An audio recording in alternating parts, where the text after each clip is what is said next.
अस्सलाम वालेकुम। मैं मस्जिद मिटवर बावाला किसो एहसान भलाई नसीब भाग अकुल मसरूर शाद आबाद पाठ नंबर 70।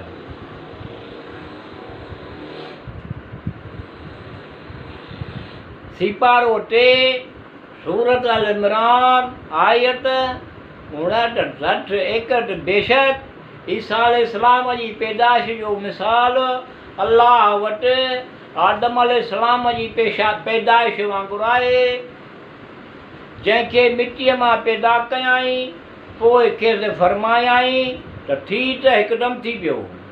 ईसा अलैहिस्सलाम जी निशानी बाबति इहा ख़बर तुंहिंजे रब जे तरफ़ां बरहक़ आहे। पोइ बेशक कंदड़नि मां पोइ शक कंदड़नि मां न थी।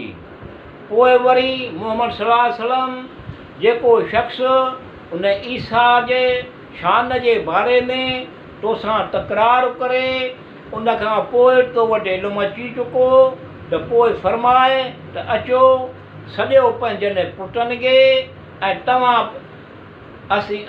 अचो सॼियूं पंहिंजे पुटनि खे ऐं तव्हां पंहिंजे पुटनि खे, असां पंहिंजे औरतुनि खे ऐं तव्हां पंहिंजे औरतुनि खे, असां पंहिंजे नफ़्सनि खे तव्हां पंहिंजे नफ़्सनि खे, यानी असां पंहिंजे सौटनि खे ऐं तव्हां पंहिंजे सौटनि खे। पोइ तौबा ऐं ज़ारी असां दुआ घुरूं, पोइ कूड़नि ते अल्लाह जी लहनत विझूं। तय थियो त ॿिए ॾींहुं मोबाइलो कढा ऐं नसारा संदन जाइ क़याम ते वापसि हलिया विया। अबू हारिस संदन साथियुनि खे चयो, ॾिसिजो अगरि सुभाणे मुहम्मद सल्लल्लाहु अलैहि वसल्लम संदसि औलाद ऐं अहल बैत अलैहिस्सलाम वठी अचे त अज़ाब अलाही खां डिॼो, उन खां मोबाइलो न कजो। अगरि संदसि असाब ऐं ॿियो वरी असाब ऐं पैरोकार वरी पैरोकार वारनि कंदड़नि वारनि सां गॾु अचे त कुझु परवाह न कजो ऐं मोबाइलो कजो। ॿिए ॾींहुं रसूल ख़ुदा सल्लल्लाहु अलैहि वसल्लम जिन अमीरुल मोमिनीन इमाम हसन अलैहिस्सलाम हथ खां जलियो ऐं इमाम हुसैन अलैहिस्सलाम खे जॾहिं कयो। अमीरुल मोमिनीन हज़रत सल्लल्लाहु अलैहि वसल्लम जे अॻियां हलियो। जनाब फातिमा सलामुल्लाह अलैहा हज़रत सल्लल्लाहु अलैहि वसल्लम जे पुठियां हुई ऐं सभु बुज़ुर्गवार मदीने मां निकिरिया। जॾहिं नसारनि जे साम्हूं पहुता, अबू हारिस पुछियो, ही माण्हू केरु आहिनि जो हिन जे हमराह आहिनि? चयो वियो त अॻियां अॻियां जेको शख़्स आहे उहो हिन जो सौटु आहे, उन जे धीउ जो मुड़ुसु आहे ऐं उन जे वेझो दुनिया में सभिनी खां घणो महबूब आहे। इहे ॿई उन जे धीउ जा फ़र्ज़ंद आहिनि। इहा बीबी हज़रत फातिमा सलामुल्लाह अलैहा आहे जो उनखे दुनिया में सभिनी खां प्यारी आहे। उहे माण्हू वापसि थिया, मोबाइल जी शिकस्त क़बूल कई। अबू हारिस चयो, असीं हिननि सां मोबाइलो कोन कंदासीं।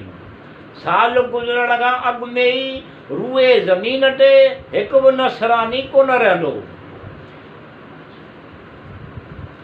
ॿी रिवायत मुताबिक़ उन्हनि चयो, असीं हिननि जा चहिरा ॾिसी रहिया आहियूं।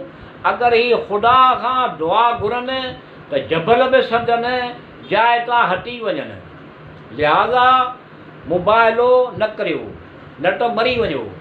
अबू हारिस हज़रत सल्लल्लाहु अलैहि वसल्लम जे ख़िदमत में आयो ऐं चयो, हे अबू क़ासिम, मोबाइल खां बाज़ अचो, असां सां गॾु सुलह करियो उन्हनि शयुनि ते जंहिंजे अदा करण जी असां में ताक़त आहे।